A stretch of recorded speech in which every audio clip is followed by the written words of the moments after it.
Hello children, how are you? Hope all are doing well. Today let us begin the poem He Did It by Mary Britton Miller. Here you can see the photo of Mary Britton Miller, the poetess of poem He Did It. In this poem, it is the conversation going on between a sea and a man.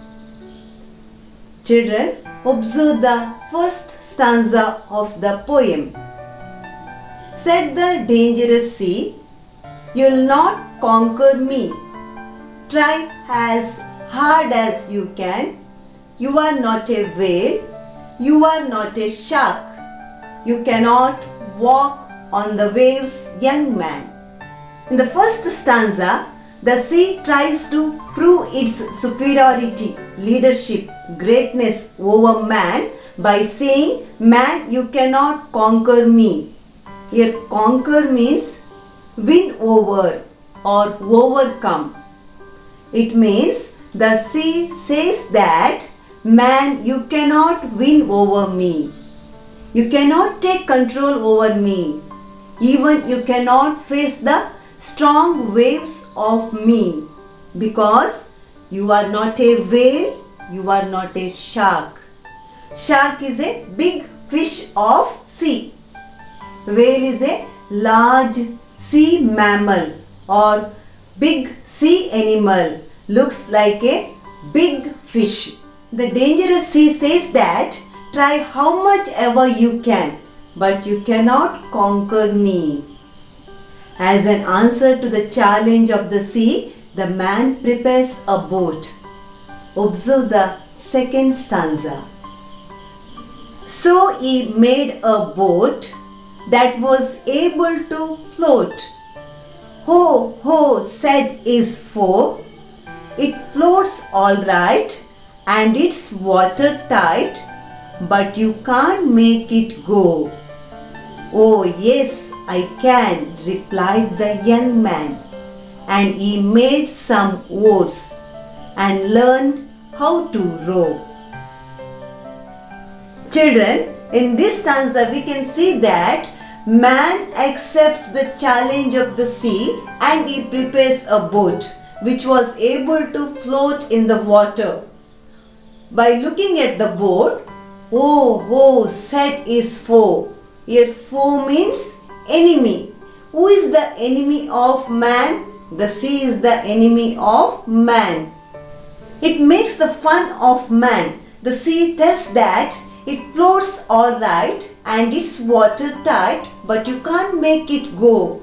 Here watertight means waterproof or closely sealed so that no water enters inside the boat. Here again the sea challenges him and it asks that you have made a boat, but will your boat move?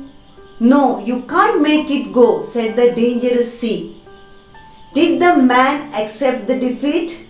No, the man did not accept the defeat. He received the challenge of the sea once again and he says that, oh yes, I can. By saying this, he prepared some oars and learned how to row the boat. Here you can see the pictures of oars. Oars means pedal. Oars help the boat to move in water. Here in this video you can see a man is rowing the boat. Now observe the next stanza. When the sea saw the boats and the oars and all the rowers, he said, young man, they make a fine show. But what will you do when they venture out? When the deep sea swells can take them up and toss them about like cockshells? You can't stump me, said the bright young man, and cut down a tree. When the sea saw the boats and the oars and all the rowers, he said that, young man, they make a fine show. What will you do when they venture out? Here venture means risky jobs. What will you do when you take a very risky journey in the sea? The sea is very deep. If your boats get trapped with the strong waves of the sea, can you overcome from it? Can your boats toss about like conch shells? The sea questions him. Here you can see the pictures of conch shells.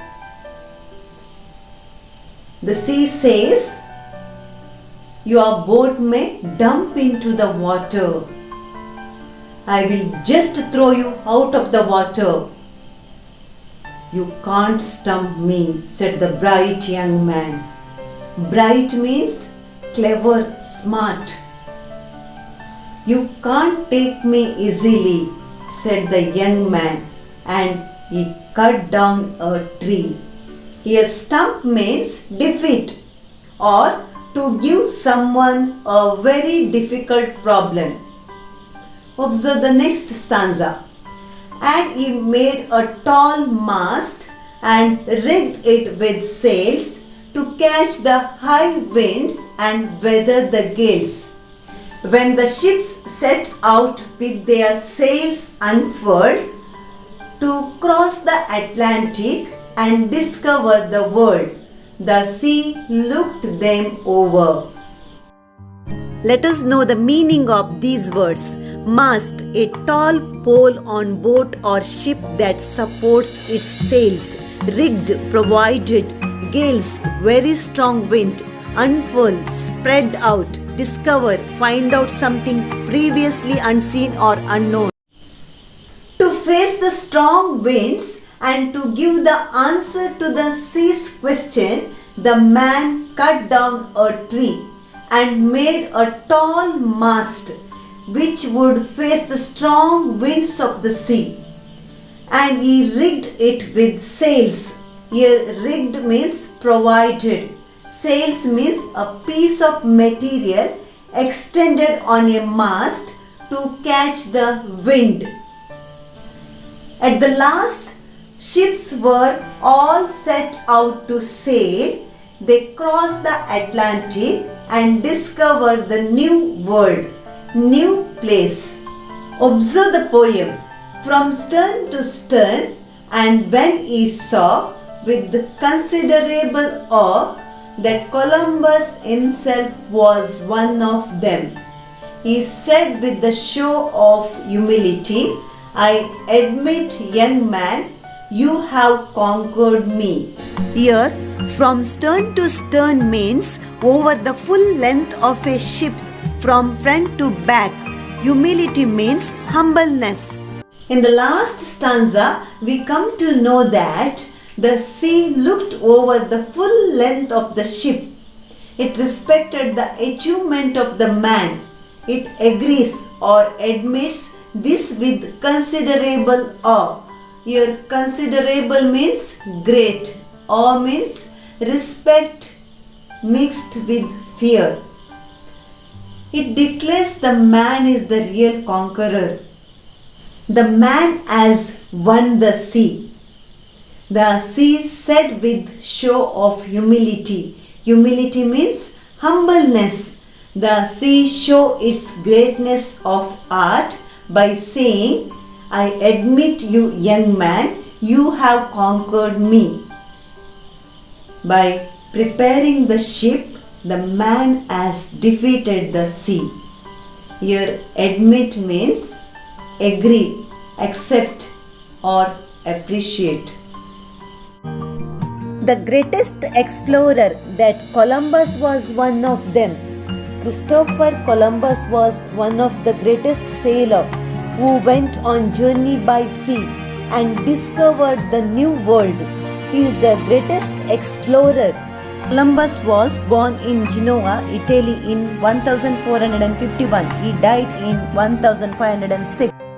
When the sea says to the man, you cannot walk over me, man made boats. When the sea said, you cannot make the boats to go or move, man made oars. And when the sea said, you will not be able to face the daring journey because of the strong winds than the man made tall mast. This proves that where there is a will, there is a way. Dear children, I hope that you have understood the lesson. Complete the given homework and send the photos to the concerned teachers.